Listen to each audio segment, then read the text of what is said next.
Welcome back. Sarah Schreiner joining us from Exposure Kamloops. It's great to have you back on the show. Thank you. It's always good to be back. Yes, and we're getting some great photography tips today on how to shoot when it's hard light or really bright light. We're going to show you some examples and then talk about ways to shoot. Everybody loves the golden hour, end of the day, and you get that beautiful golden light, but it can actually be quite hard to shoot in that light. It can be quite strong just before. Golden hour, really, you only get about 20 minutes of the true golden hour, but that time leading up to it, and that light can be quite hard, so we're going to give you some tips on working around that without using your flash. If you have an additional flash, that is fantastic. You can really fill light beautifully that way, but we're going to talk about what you might just have on your camera as is. Okay, before we get to the pictures, what makes hard light bad? Like what effect does that have on the picture if you have too much light? It just washes everything out? Well, it can wash everything out, but of course you can control that in your camera by controlling how much light you're letting into the camera. You can I shoot in manual when I'm shooting in hard light, but today I would suggest you could shoot in aperture priority and really make that work for you. Make sure that you are balancing for the face and not for the background, your light.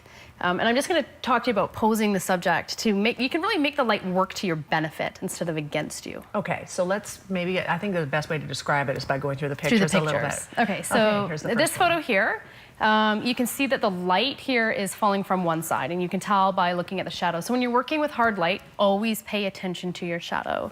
So here she's down low, so that shadow is falling right onto the ground.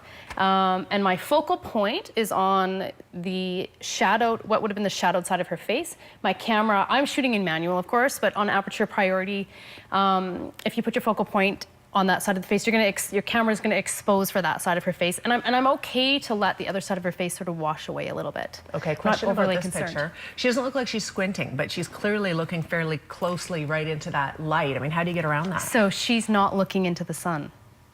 The sun is to the side of her, okay. So she's looking straight at me. We have another example where she is looking into the sun, and I'll give you some tips here. Okay.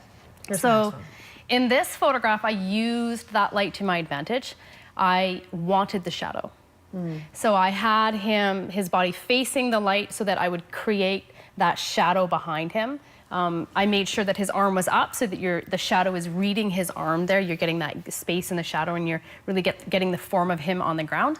The light is hard, but again, he's facing me. He's not looking directly into the light there. And I'm using it to my advantage at that point to create some interest in the photograph. And in the picture, the shadow actually makes up a large part of what's going on. The shadow is really the largest part of the photograph. And then I'm using that hard light.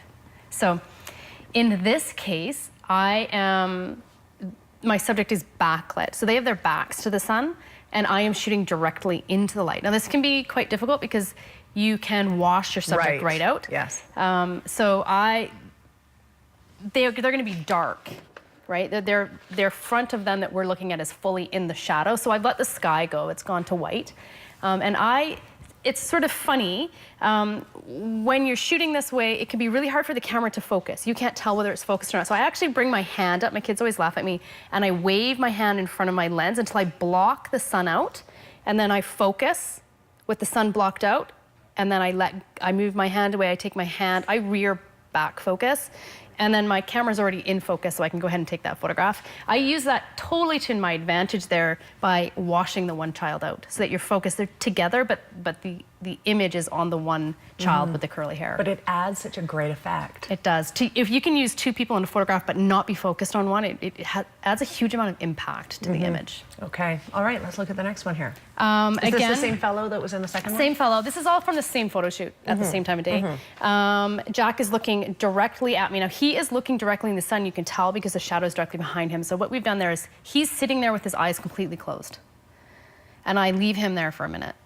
And then my trigger is ready to go. I say, okay, Jack, 1, 2, 3, and he opens his eyes, and I'm shooting that exact moment that his eyes open before they squint. So there's lots of sitting, eyes closed. I could turn him and use fill flash, but I didn't want to use flash here. I really wanted the sun to do its job and get the mood of that image with the gold from that light. You have to be really quick. How many times is your camera going off a second to capture to make sure? Fast. Like so many times. When I'm shooting that way, it's on continual. It's a continual shutter release. We're just boom, boom, boom, boom, boom in order to make sure that I catch his eyes wide open. Right. And you only leave, like it's open and he closes again immediately. Right. Don't leave them trying to look at you because their eyes are going to start to water. They're going to start to not be able to open their eyes because it hurts their eyes. They open, they close. Yeah. And they stay closed until I ask them to open again. And also, they won't be willing to sit for too long if they're grumpy, right? Those are children. They're never willing. No, they're not. So in the next example here, these they're backlit again. They're walking towards me. And you'll notice that I haven't fully, I wanted a bit of the skyline. I wanted the mountain. I wanted to catch that sun behind them.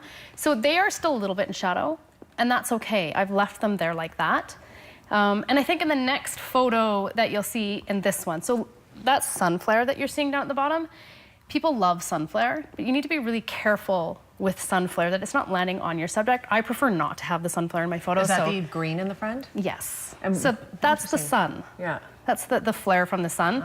You'll find lots of photographers love to put that in their image, and that's great. But when you're doing that, so my camera is pointing directly at the sun. That's how I'm getting that flare in there.